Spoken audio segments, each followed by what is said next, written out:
Hey there. Welcome back to the channel. Today, we're talking about something really important that doesn't get enough attention. As we age, staying active is absolutely crucial for our health and longevity. But here's the thing. Not all exercises are created equal, especially once you're over 70. I've spent over 2 decades working with older adults, and if there's one thing I've learned, it's that exercise is medicine. But like any medicine, the wrong dose or the wrong type can do more harm than good. Unfortunately, many fitness programs don't account for the unique needs and limitations that come with aging bodies. What works for a 30-year-old rarely works for someone in their 70s, 80s, or beyond.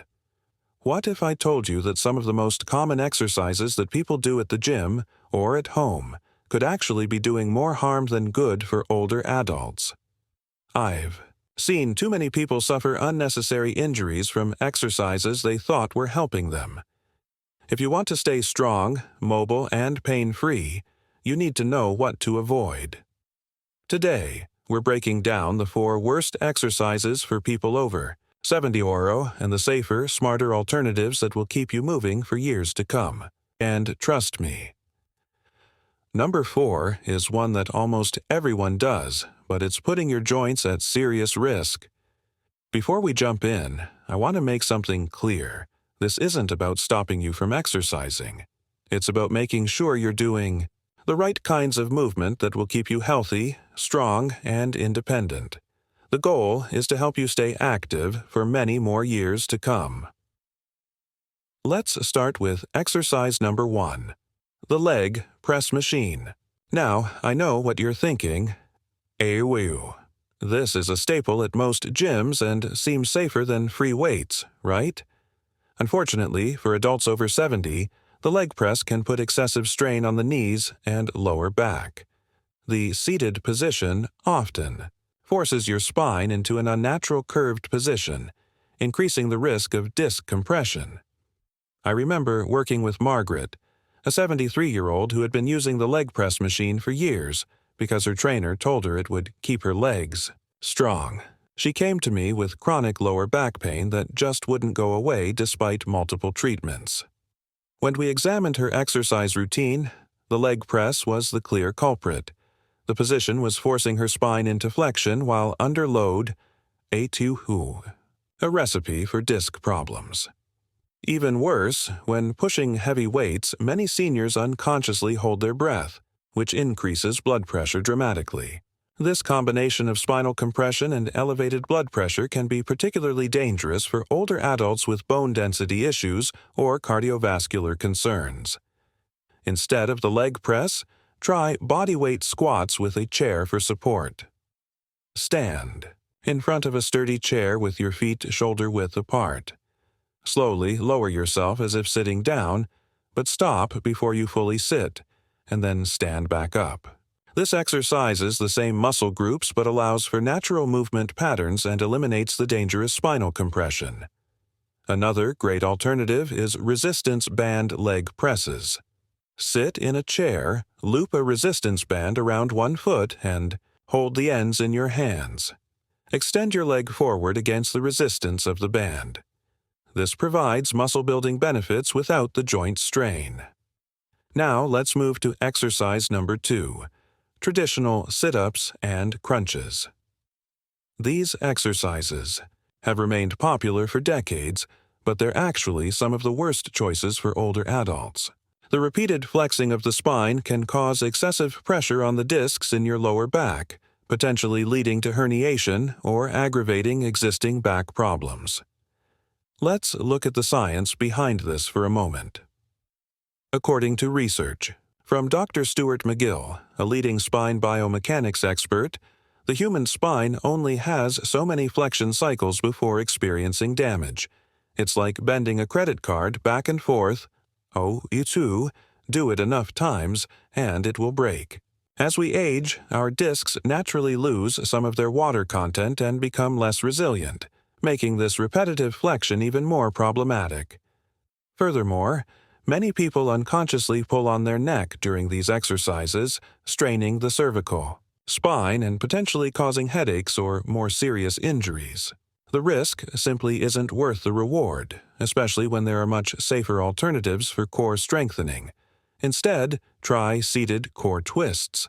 Sit on the edge of a chair with good posture, hold your arms at chest level, and slowly rotate your upper body from side to side. This engages your oblique muscles without straining your spine.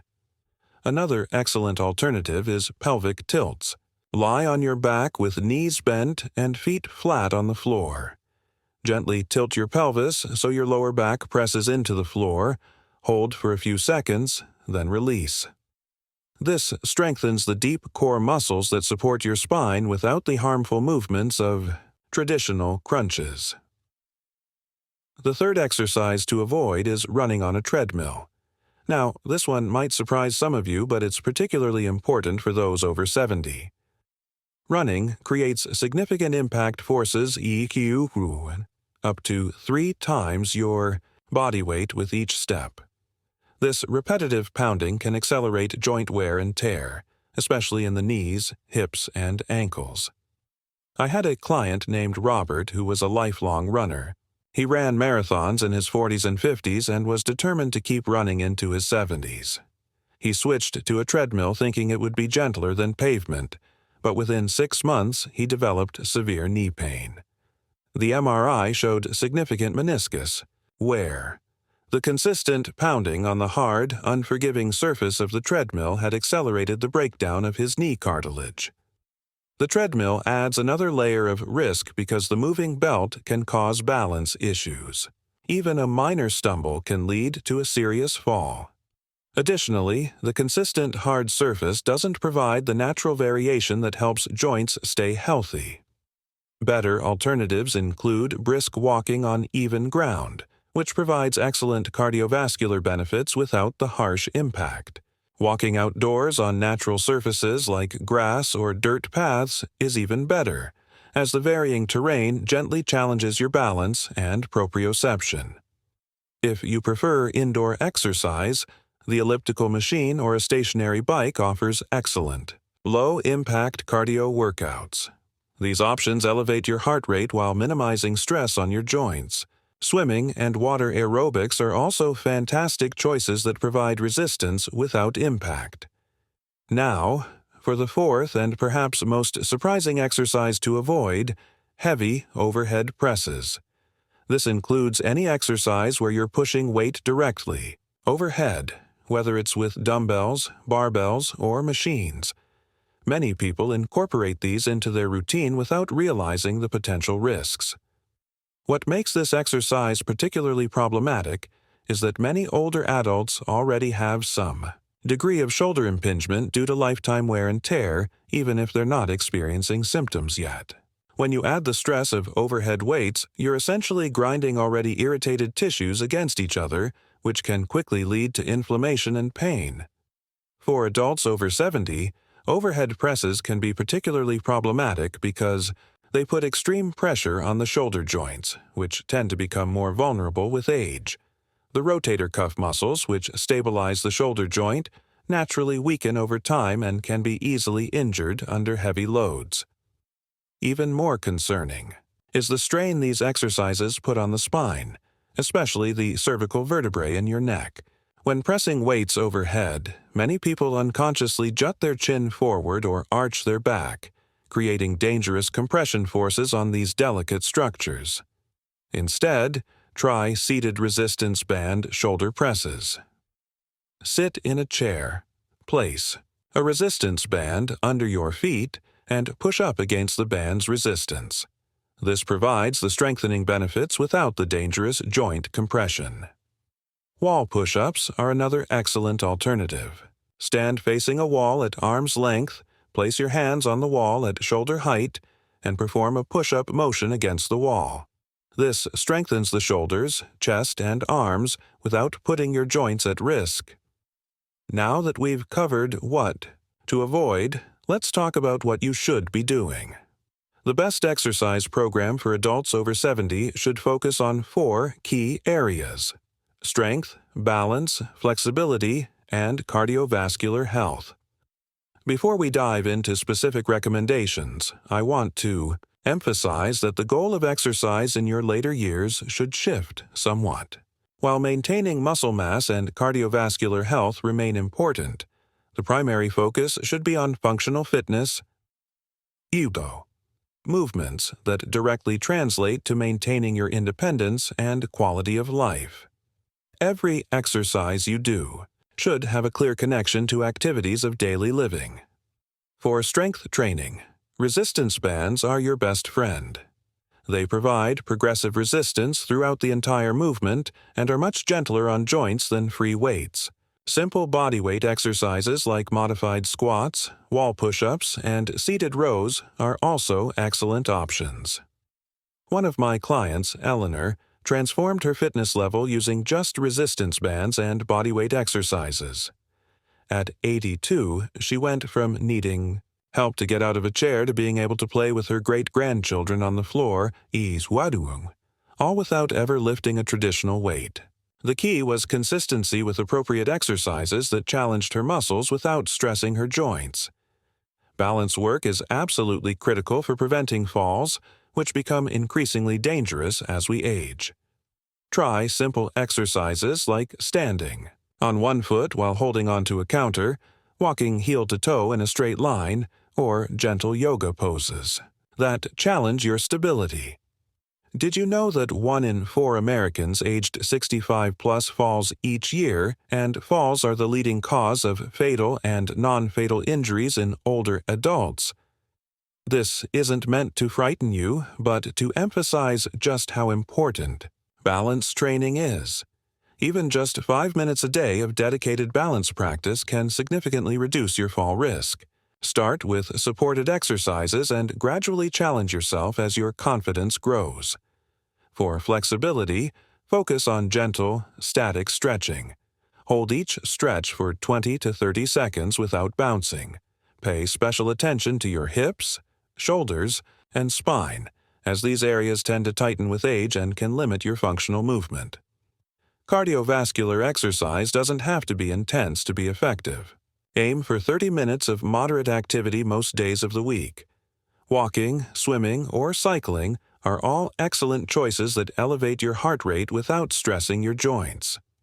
Now, let's talk about the #1 mistake that people over 70 make with exercise, ignoring recovery time. As we age, our bodies need more time to recover between workouts. Pushing through pain or exercising intensely every day doesn't lead to better results or juice. It leads to injuries and setbacks.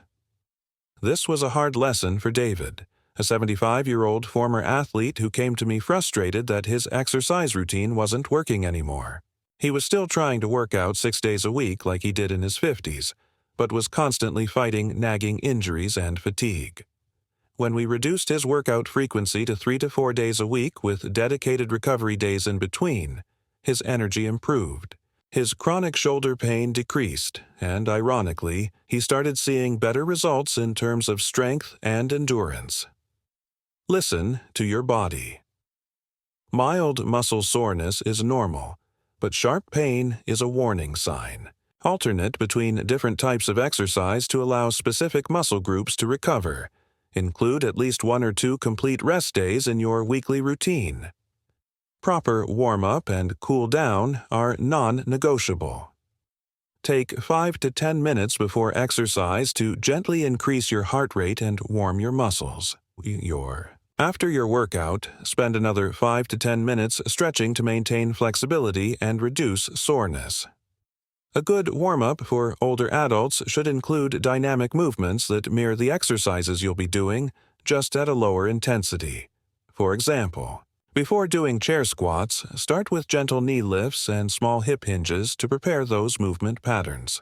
The goal is to increase blood flow to the muscles and lubricate the joints before adding more significant load or range of motion.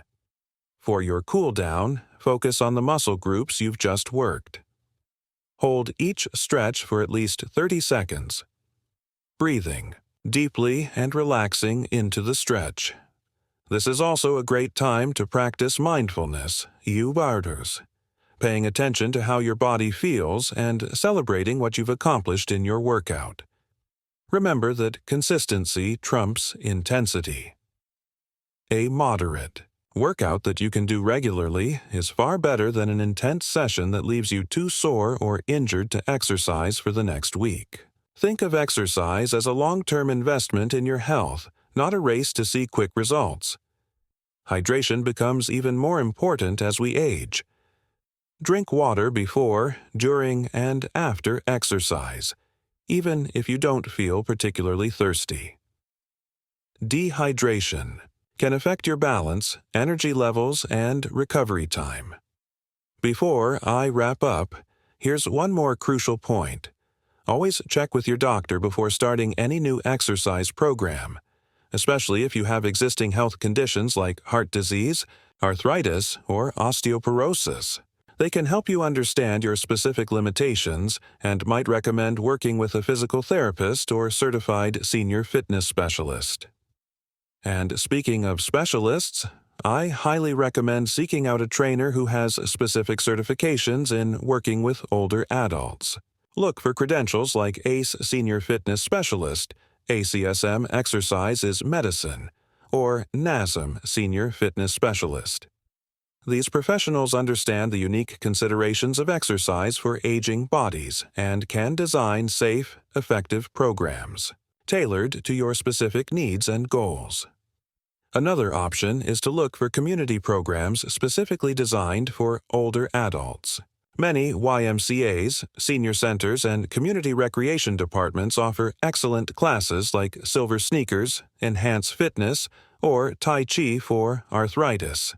These programs are typically led by instructors trained in senior fitness and provide both effective exercise and valuable social connection.